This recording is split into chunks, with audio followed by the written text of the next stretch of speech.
আসসালামু আলাইকুম, সবাই কেমন আছেন? আমরা ভালো আছি। দেখেন সকালবেলা উঠেই আমরা ভাত নিয়ে বসে গেছি, কারণ অনেক ক্ষুধা লাগছিল। কালকে রাইতের কোনো তরকারি ছিল না, যার কারণে সকালে উঠে আলু ভাজি করতে একটু দেরি হয়েছে। এইদিকে দেখেন আমি আলু ভাজি দিয়ে ভাত খাইতেছি।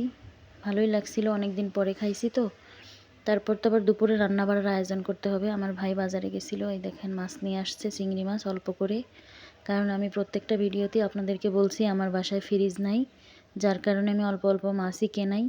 এইদিকে দেখেন আমার ভাইয়ের বোন, ওর নাম হচ্ছে চাঁদনি, ও মাছ কাটতে বসে গেছে। তারপর ভাবলাম যে মোচরা ভাজি করবো আজকে। সেদিন মোচরা কিনে নিয়ে আসছি, আপনারা দেখছিলেন ওই ভিডিওতে।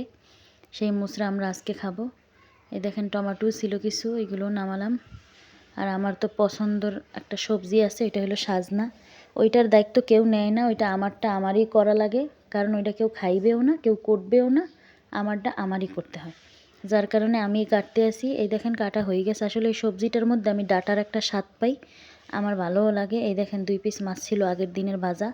ওরা আমারে মাছও দিতে চায় নাই, কয় যে এই সবজির মধ্যে দিয়ে মাছ নষ্ট করবেন না, তাই ওরা খালি খালি রান্না করে খাইছে। এদিকে দেখেন আমার টমেটো কাটা হয়ে গেছে, টমেটোর চাটনি করব আজকে।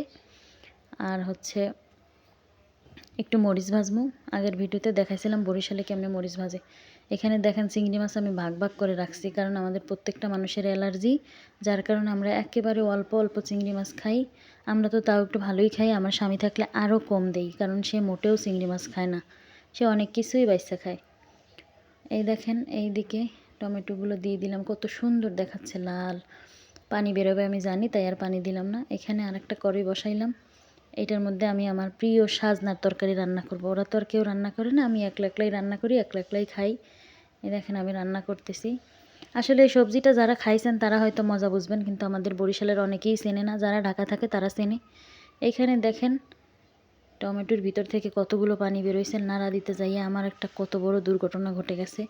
এমনভাবে আমার চোখের মধ্যে সিটটা উঠছে, আমার মনে হইতেছে যে দুনিয়াদারি সব কিছু আন্ধার হয়ে গেছে, এমন একটা অবস্থা। আমি বেসিনে যাইয়ে খালি পানি দিতেছিলাম, কারণ আমার চোখটা অনেক সমস্যা দেখা দিছিল মরিচটা যাওয়ার কারণে। শুধু মরিচ না, আরও অনেক কিছুই গেছে, এটা ঝোলমোল যা ছিল সবই গেছে। এখানে দেখেন কিভাবে ফুটতেছে এটা। অবশেষে রান্নাটা শেষ করলাম। এখানে দেখেন মাছটাও, ওই সাজনাটাও হয়ে গেছে। তারপর আর একটা কড়াই নিলাম, ওই কড়ার ভিতরে এখন মোচরা ভাজি করবো। মোচরা ভাজি তো রয়েই গেছে। আসলে আমার ভাইয়ের বউ রান্না করে, মাঝে মাঝে আমি রান্না করি অনেক শখ করে, কারণ ওরা আমার হাতের রান্না অনেক পছন্দ করে বা ভালোবাসে, আমাকে বলে রান্না করতে। তারপর আমি রান্না করি, কিন্তু আমার স্বামীকে আমি সব সময় রান্না করে খাওয়াই। সে আমার হাতের রান্না অনেক পছন্দ করে বা অনেক ভালো খায়, অনেক তৃপ্তি সহকারে খায়। এইদিকে দেখেন মোচরাগুলো আমি দিয়ে দিলাম। তারপর ছোট্ট একটা কড়াইতে আমার ভাই বলছিল মোচরা খাবে না, তার জন্য অল্প একটু চিংড়ি মাছ দিয়ে সেই মরিচ ভাজবো। ও বলছে আমি মোচরাও খাবো না, আমি টমেটোও খাবো না, সাজনা তো ও খাবেই না, একদমই কেউ খায় না।